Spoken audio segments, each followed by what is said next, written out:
বিশ্বনবী দেখলেন আমার তো প্রতি সপ্তাহে সপ্তাহে যুদ্ধে আহত সাহাবীদের সেবা দিবে কে? বিশ্বনবী কি খেয়াল করলেন দেখেন, সাআদ ছিল মদিনার বড় ডাক্তার।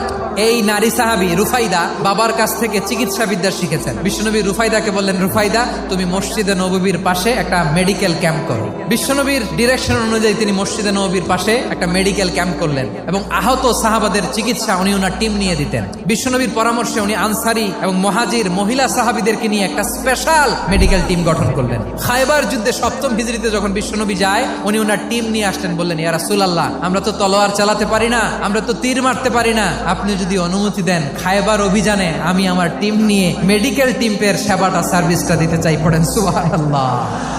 বিশ্বনবী অনুমতি দিলেন, যোদ্ধা সাহাবীদের সাথে মেডিকেল টিম নিয়ে অগ্রসর হলেন। খায়বারের প্রতিটা আহত সাহাবী যারা ইনজুরি শিকার হয়েছেন সবাই রুফাইদা আল আসলামিয়ার এই মেডিকেল ক্যাম্প থেকে চিকিৎসা সহায়তা পেয়েছেন। সুবহানাল্লাহ পড়েন।